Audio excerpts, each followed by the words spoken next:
So King Shahryar leans back, gets comfortable, and watches as Shahrazad prepares to tell her tale. I hope you have hot tea, because if this story bores me, in the morning I will brazen bull you. Or something. Okay, sis, just like we talked about, spit those bars of narrative hot fire. Oh, sis, what story are you going to tell me for your final story? I'm going to tell you the story of the merchant and the Djinn. I have heard, O fortunate king,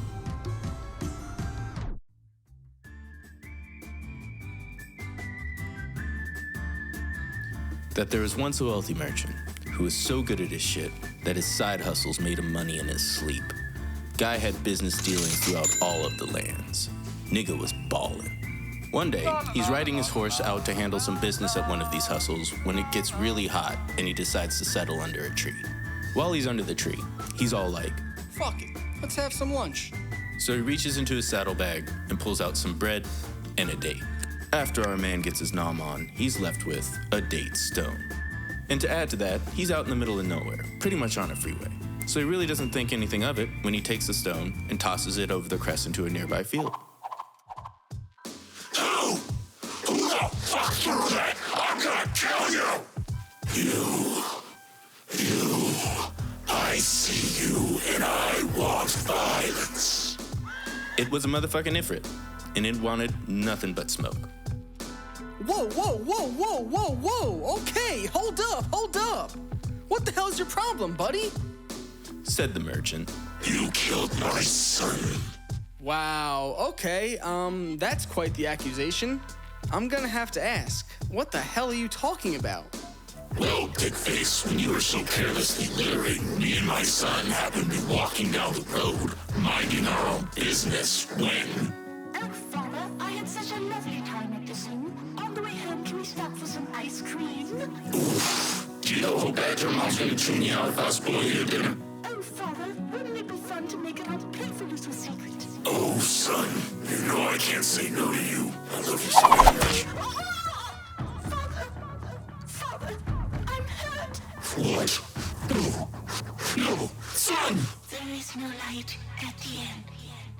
Only oblivion. Oh, man. Really? I had no idea littering was that lethal. You have to forgive me, my man. It was an accident. Let me think about this. You killed my only son, so...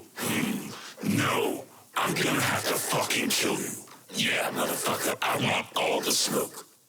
And with that, the ifrit raised his sword, ready to strike. With tears in his eyes, the merchant raises his hands and implores the ifrit. Oh, God, please, no! I'm not ready to die. I can't die like this.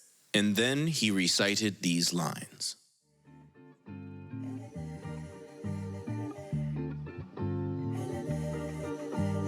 Time is 2 days, one safe, one of peril, and our lives are two halves, one fair, one overcast. Say to those who reproach us for what time is done. Does time oppose any but great men? Do you not see that when the strong winds blow, it is the tall trees that they strike? Corpses rise to the surface of the sea while it is in its depths that pearls lie. It may be that time will mishandle us, subjecting us to constant harm. Though in the heavens there are countless stars, only the sun and the moon suffer eclipse. There are both green and dry boughs on the earth, but we throw stones only at those with fruit. You think we'll have the days when they are fine, so do not fear the evil that fate brings.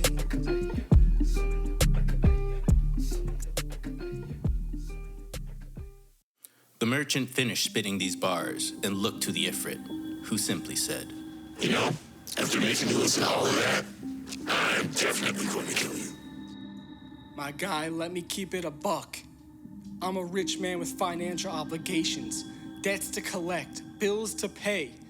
If you kill me now, my family will be destitute. I am pleading with you. Let me go handle my business. Put my affairs in order, and in a year to the day, I will return. And then you can kill me. On God. The Ifrit thought about this and came to the only logical conclusion. You killed my son due to homicidal neglect. But, on the other hand, you did say you were religious. And everybody knows that religious people are totally trustworthy. So, I'll see you in a year. And with that, the Ifrit let the merchant go home to settle his affairs. The first thing the merchant did was speak to his wife. Okay, baby, don't freak out, all right? But I kind of fucked up today. Oh, fuck! What is it this time? Baby, I was just eating lunch, and this genie, he just started fucking with me. Of course it's a djinn. If anyone's going to be cursing people, it'll be their kind. Whoa, baby. You're starting to sound like an anti-djinn type. Let's dial it back around the kids. What? I'm not racist. I'm merely pointing out that genies are 13% of the population, and they commit 30% of the curses, and they're made of fire. Can you trust anything made of fire? Wow, Mom. So much to unpack. The term genie is derogatory. They're called Djinn. And that statistic about Djinn curses is really misrepresented. Get off Facebook. What are they teaching you kids in these schools?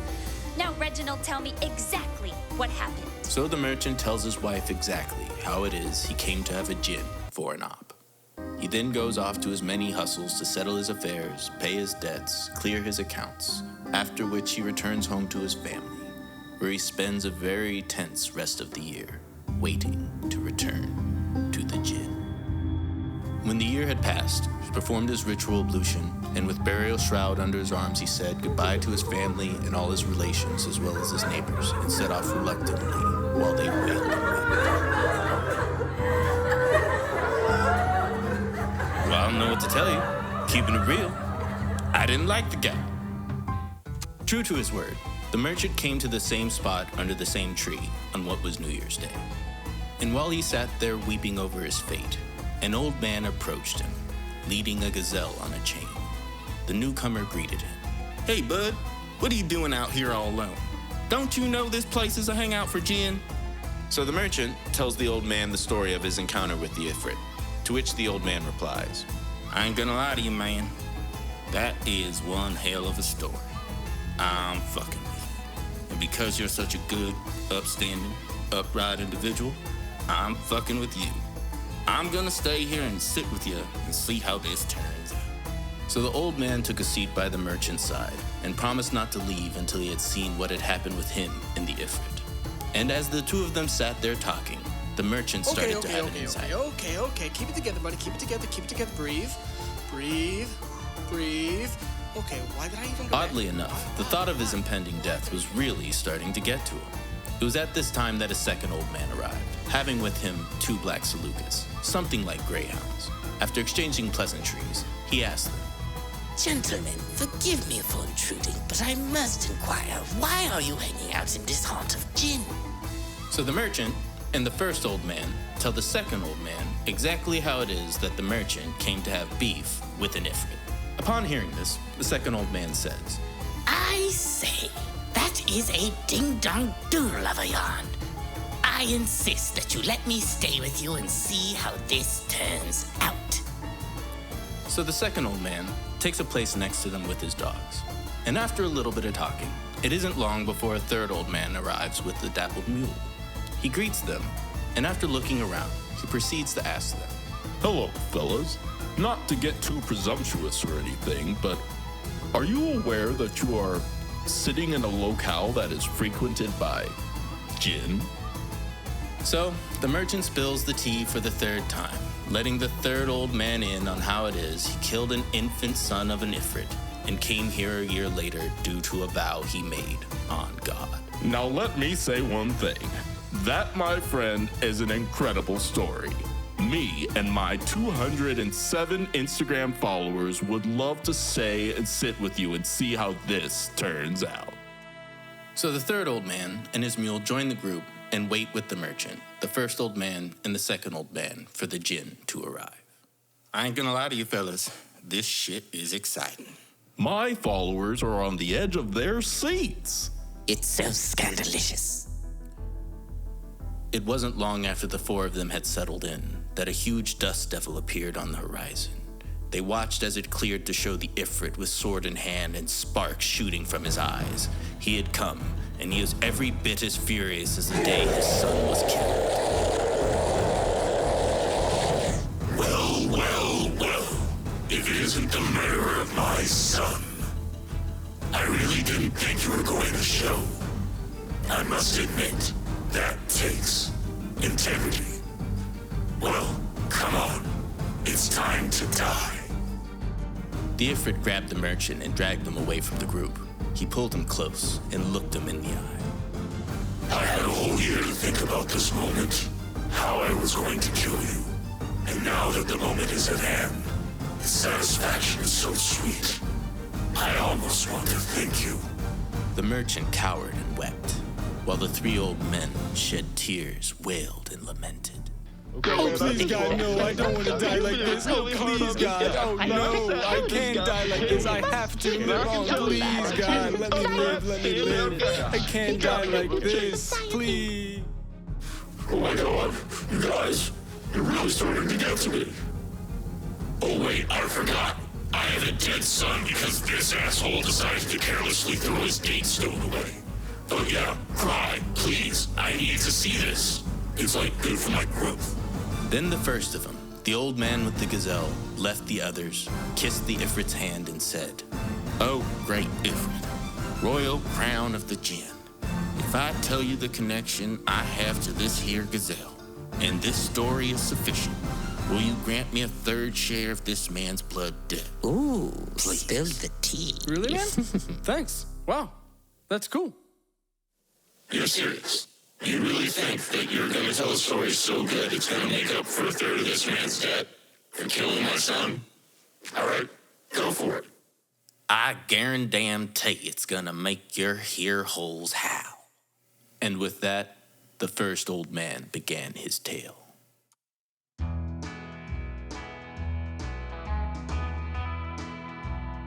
Know, Ifrit, that this gazelle is my cousin, my own flesh and blood. I married her when she was still young, and we stayed together for 30 years. 30 years of blissful marriage with my cousin. Nothing wrong with that. Nothing at all. Well, you might find this hard to believe, but no matter how much me and my cousin wife tried, we could not conceive. So I did what any loving husband would do. I took a concubine. Girl, look at you, thicker than a milkshake full of molasses. Eat that shit. Stop, you're so bad. Well, it wasn't long before that beautiful mistress gave me a beautiful son. That child was the apple of my eye, and when he grew up to be about 15, I had cause to leave my lands. You see, I had some business affairs in another part of the country, and I had to deliver some goods. So I left them with my first wife. Well, it looks like I have you alone now, don't I? Okay, here we go. Hello, Beatrice. How are you today? Oh, I'm doing all right. Wait, do you smell that? I just got a whiff of a gaping whore of a vagina. Why do you think that is? Sis, you probably forgot to put on panties today, but considering that your coochie's got more cobwebs than the damn crypt keeper, I don't know if I'd call it the whore of a vagina. But that's my 2 cents. Oh, you tramp! Okay, ladies, I think we should all take a moment and, just really vibe out and, chill. This is not a good vibe for anybody. Oh, you shut up. Both of you will feel my wrath. Now, you might think me something of a Johnny-come-lately with this information, but my first wife happened to have studied sorcery, and she was an expert in black magic and used those powers to turn my wife and son into a calf and cow. Then she gave that calf and cow to the herdsman. Put them in the dirtiest manger. So when I got back, I asked my first wife, "Hey, honey, have you seen my hot second wife and son? Where have they gone? I can't find them anywhere." Oh, well, I guess that whore concubine took that son of yours and done run off. But I guess that's what happens when you turn a whore into a housewife. What? How can this be? We were all so happy. Ugh, how would I know? Well, I'm off to dinner with the girls. Oh, God, the pain. Woe is me. Woe is me. I can't take this anymore. Oh, my son. For a year, I remained sad and tearful at heart until the time of spring and Eid al-Adha came. Then my wife came to me and said, Husband, it's time for you to get a fat cow to slaughter. It is Eid al-Adha after all. Who's got the coochie cobwebs now, bitch? I sent for the herdsman to bring me a fat cow. Now little did I know that the cow he brought me happened to be my ensorcelled second wife, mother of my son. And not knowing this, you can imagine I found it strange when I readied the knife and looked this cow in the eye, and it appeared to want to communicate with me. Look at me, beg. I was seized with such pity that I stopped the slaughter and told the herdsman to take the cow away. Then my wife came and said, No, we gotta kill this heifer right here. She is the fattest cow. We gotta kill this bitch. I mean cow. Well, you know, there is actually a bunch of other fatter calves, especially considering you had me starve this one all winter, you know. Oh, you shut up. Honey, I want this one. Kill this one, please. I don't know what to tell you, darling. Something about this cow makes me feel wrong about it. I can't do it. Oh, well, why don't we just get you a jumbo tampon then for your jumbo vagina? Shit, maybe I should slaughter it, huh? Would you like your wife to slaughter this cow? 'Cause I will. Damn it, woman, you are cold as ice. Look, man, you take this thing off and slaughter it and bring back the meat, okay? Oh, yeah, you know, no problem, boss. Are you happy now, sweetheart? Don't you come at me. I am your wife. And first cousin. A few moments later. Oh, hey, you know, boss, this might seem a little weird, but when I slaughtered that thing, you'll notice that there's no meat. There's only bones. It was all skin and bones. Isn't that weird? Bring us another one. Make it younger. Oh, yeah, younger. You got it, boss. It wasn't long before the herdsman brought me a new sacrifice. This one was a young calf. Little did I know that this one was my young son, ensorcelled, of course. When this calf caught sight of me, it started to roll and shake in the dust. Well, I just couldn't do it. I told the herdsman, take it away. Bring me a cow. I can't do it. I just can't. Oh, come on. You know this is an important day. You have got to kill this calf. Dang it. You're right. I got no choice. Okay, here we go. Yeah! Morning now dawned, and Shahrazad broke off her story. Oh, wow. Is it morning already? I can't believe it. I am exhausted. I can't believe how much telling stories takes out of you. Oh my God, sis, that story is fire. I especially like the whole story within a story vibe. So cool. Yeah, it felt right, so I just sort of went with it, you know? Well, slay, bitch. Whoa. Hold up. Bitch, what the fuck happens with the merchant? And wait, what happens with the old man? No spoilers, thank you. But I want to know what happens. Tell me now. I command you. Your Majesty, my husband, I would love to, but I am exhausted. I've been spitting straight cipher for I don't know how many hours. I really need a break. Oh, but I want to know now. Can't you, give me a hint or something? Your Majesty, sire, I totally get where you're coming from, but if I might interject, you really can't rush excellence. An artist needs time to recharge. Yeah, honey, I'm tapped out. If you want to hear the end, you're going to need to wait till tonight. But your execution is in 2 hours. Oh, wow, really? Well, I don't know. Maybe reschedule? You know, when I think about it, that seems like maybe the best plan.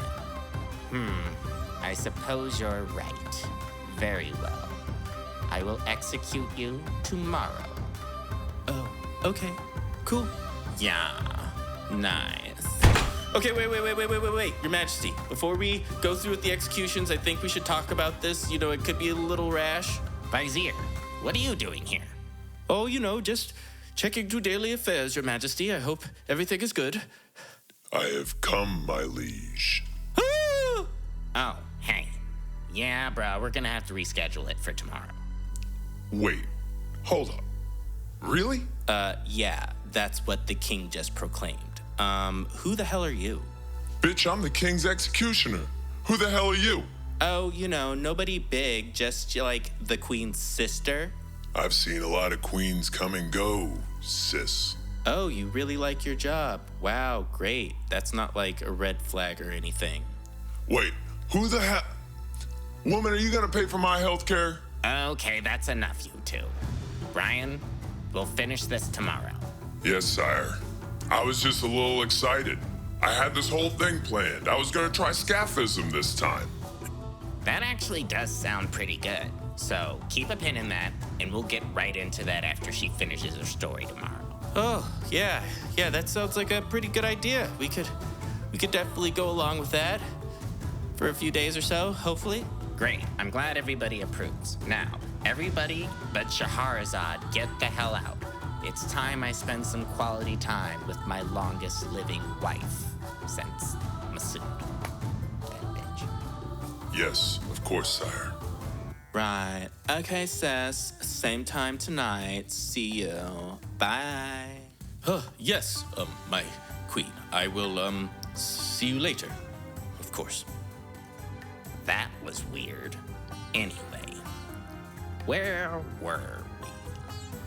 King Shahryar spent the rest of the morning having some very subjectively good sex. But as the day went on, King Shahryar found himself distracted. He could not attend to affairs of state. All he could get his mind on was what was going to happen at the end of the story, and he found himself waiting for nightfall to come. Hey y'all, this is Story Stringer. I just want to thank you kindly for joining me on night 1. I hope to see you next night. Thank you kindly.